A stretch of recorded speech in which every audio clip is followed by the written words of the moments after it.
Sir, ಈಗ ವಿಧಾನಸಭೆ ಒಳಗನೆ ದೇಶ ವಿರೋಧಿ ಘೋಷಣೆಗಳು ಯಾವುದೋ ಒಂದು ದೇಶದ ಪರವಾಗಿ ಘೋಷಣೆ ಕೊಡುವಂಥದ್ದು ಅಕ್ಷಮ್ಯ ಅಪರಾಧ.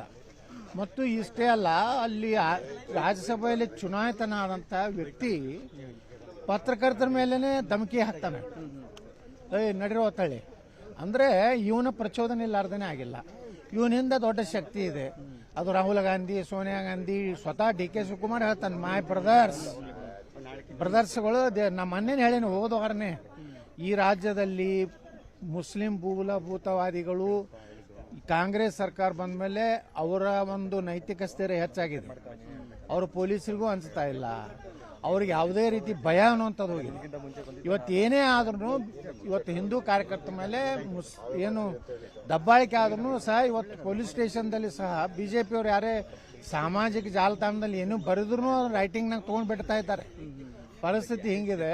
ಇದೇ ರೀತಿ ಕೋಪಕ್ಕೆ ಹೋದರೆ ಕರ್ನಾಟಕದಲ್ಲಿ ಒಂದು ರೀತಿ ದೊಡ್ಡ ಅಶಾಂತಿ ನೆಲೆಯೂರ್ತದೆ. ದೇಶದ್ರೋಹಿಗಳಿಗೆ ಒಂದು ಪ್ರಚೋದನೆ ಕೊಟ್ಟಂಗೆ ಆಗ್ತದೆ. ಇದಕ್ಕೆ ನಾನು ಸರ್ಕಾರಕ್ಕೆ ಆಗ್ರಹ ಮಾಡ್ತೀನಿ, ತಕ್ಷಣ ಇಂಥವ್ನು ಬಂಧಿಸ. ಅಷ್ಟೇ ಅಲ್ಲ, ರಾಜ್ಯಸಭಾ ಸದಸ್ಯನು ಬಂಧಿಸಬೇಕು.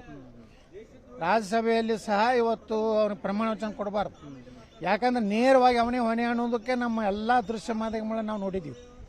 ಒಂದು ವೇಳೆ ಅವನು ದೇಶಭಕ್ತನಾಗಿದ್ದರೆ, ಒಂದು ವೇಳೆ ದೇಶದ ಅನ್ನ ತಿನ್ನುವಂಥ ಅವ್ರ ಅಪ್ಪಗೇನೆ ಅವನು ಹುಟ್ಟಿದ್ರೆ ಅವನ ಕಪಾಳಿ ಕೊಡ್ಬೇಕಾಯ್ತಲ್ಲ, ಮಗನೇ ನಾವು ಭಾರತದ ಅನ್ನ ತಿಂತೀವೋ ಸೊಳ್ಳೆ ಮಗನೇ ಅನ್ಬೇಕಾಯ್ತು. ಅದು ಇಲ್ಲ ಅಂದ್ರೆ ಅವನದೇ ಸಪೋರ್ಟ್ ಇದೆ.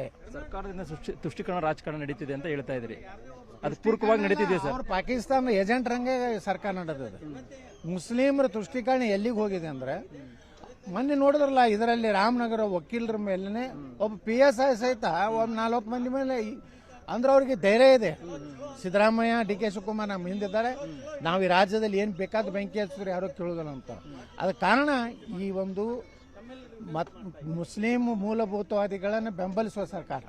ಈ ರೀತಿ ಪ್ರಕರಣ ಆದಾಗ ನಿಮ್ಮ ಈ ಜಿಲ್ಲೆಯಲ್ಲಿ ಒಬ್ಬ ಅಧಿಕಾರಿಗಳನ್ನ ವರ್ಗಾವಣೆ ಮಾಡುವಂತ ವಿಚಾರದಲ್ಲಿ ಪ್ರಸ್ತಾಪ ಮಾಡಿದಾಗ ಇದೇ DK ಶಿವಕುಮಾರ್ ನಿಮ್ಮ ಮೇಲೆ ಒಂದು ರೀತಿ ದಾಳಿಯನ್ನು ಮಾಡಿದ್ರು. ಎಲ್ಲರೂ ಕೂಡ ಮಾಡಿದ್ರು, MB ಪಾಟೀಲ್ ಮಾಡಿದ್ರು, ಎಲ್ಲರೂ ಮಾಡಿದ್ರು. ಈಗ ಈ ಮೊನ್ನೆನೂ ರಾಮನಗರದಲ್ಲಿ ಆದ್ರೂ ಅವರು ಕ್ಷಮೆ ಅವ್ರು ಮಾಡಿಬಿಟ್ಟಿದ್ರು ಅವರು. ಆದ್ರೆ ಅಲ್ಲಿ ಒತ್ತಡ ಬಂತು DK ಶಿವಕುಮಾರ್ಗೆ. DK ಶಿವಕುಮಾರ್ ಅಸ್ತಿತ್ವನೇ ಅಳೆಗಾಡ್ಲಕತ್ತು. ಹಿಂದುತ್ವ ಅನ್ನೋಂಥದ್ದು ಮಂಡ್ಯ, ರಾಮನಗರ ಈ ಭಾಗದಲ್ಲಿಯೂ ಏನು ಕುಮಾರಸ್ವಾಮಿ ಅವ್ರು ಬಂದ ಮೇಲೆ, ಒಂದು ದೊಡ್ಡ ಶಕ್ತಿ ಬಂದ ಮೇಲೆ ಭಯಪಟ್ಟು ಸಸ್ಪೆಂಡ್ ಮಾಡುವಂಥ ಅನಿವಾರ್ಯತೆ ಬಂತು. ಅವ್ನು ಗುಂಡಾ ಆ್ಯಕ್ಟ್ದಾಗ ಅವನನ್ನು ನಾವು ಇವತ್ತು ಮಾಡ್ತೀವಿ ಅಂತೇಳಿ ಸದನಕ್ಕೆ ಭರವಸೆ ಕೊಡಬೇಕು. ಅವರು ಯಾವ ಭರವಸೆ ಕೊಡ್ಲಿಕ್ಕೆ ತಯಾರಿರಲಿಲ್ಲ ಎಂದು. ಅಲ್ಲಿ ಜನ, ಇಡೀ ಹಿಂದೂ ಜನ ಜಾಗೃತಿ ಆಯಿತು. ಅದರಿಂದಲೇ ರಾಮನಗರದಲ್ಲಿ 2 ಕ್ರಮ ಅದು, ಒಂದು ಸಸ್ಪೆನ್ಷನ್ ಆಯಿತು, ಒಂದು ಅವನ ಮೇಲೆ ಗುಂಡಾ ಆ್ಯಕ್ಟನ್ನ ಇದು ಮಾಡಿ ಗಡಿಪಾರು ಮಾಡ್ಬೇಕಂತ 2 ಬೇಡಿಕೆನ ಇಟ್ಟಿದ್ದೆ ನನ್ನ ಭಾಷಣದಲ್ಲಿ. ಅವು 2 ಈಡೇರಲಿಕ್ಕೆ ಕಾರಣ ಅಂದರೆ ಅಲ್ಲಿ ನಮ್ಮ ದೇಶಭಕ್ತರು ಜಾಗೃತಿ ಆಗ್ತಾರೆ ಅಂತ ಸಂದೇಶ DK ಶಿವಕುಮಾರ್ ಹೋದ್ಮೇಲೆ ಅವರ ಬ್ರದರ್ಸ್ನು ಸಹ ಕೈ ಬಿಟ್ಟು ತನ್ನ ಸ್ವಾರ್ಥತಿರೋ ಪರಮಾರ್ಥತಿರೋ ಮಾಡಿದ್ರು. ಕೊನೆ ಪ್ರಶ್ನೆ ಸರ್, ಸರ್ಕಾರ ಯಾವ ರೀತಿ, ಅಂದ್ರೆ ಸರ್ಕಾರದ ವಿರುದ್ಧವಾಗಿ ಪ್ರತಿಪಕ್ಷ ಯಾವ ರೀತಿ ಹೋರಾಟವನ್ನು ಮಾಡುತ್ತೆ? ಇವತ್ತು ಈಗಾಗಲೇ ನಮ್ಮ 2 ಮಾನ್ಯ ವಿರೋಧ ಪಕ್ಷ ನಾಯಕರು ನಮ್ಗೆ ಕರೆ ಕೊಟ್ಟಾರೆ. ಇಲ್ಲಿಂದ ನಮ್ಮ ರಾಷ್ಟ್ರಧ್ವಜವನ್ನು ತಗೊಂಡು ಹೋಗಿ ನಾವು ಮುಂದೆ ಸದನದಲ್ಲಿ ಈ ಸರ್ಕಾರ ಮುಸ್ಲಿಂ ಮೂಲಭೂತವಾದಿಗಳಿಗೆ ಬೆಂಬಲ ಕೊಡುವಂಥ ಸರ್ಕಾರ ಅನ್ನೋದು ನಿನ್ನೆಯ ಒಂದು ಘಟನೆ. ಮತ್ತು ಪತ್ರಕರ್ತರ ಮೇಲೆ ಒಂದು ರೀತಿ ಅವ್ನು ಮಾತನಾಡುವಂಥದ್ದು ಹೇರ್ ಸ್ಟೈಲ್ ಇತ್ತು, ಗುಂಡಾಗಿರಿ.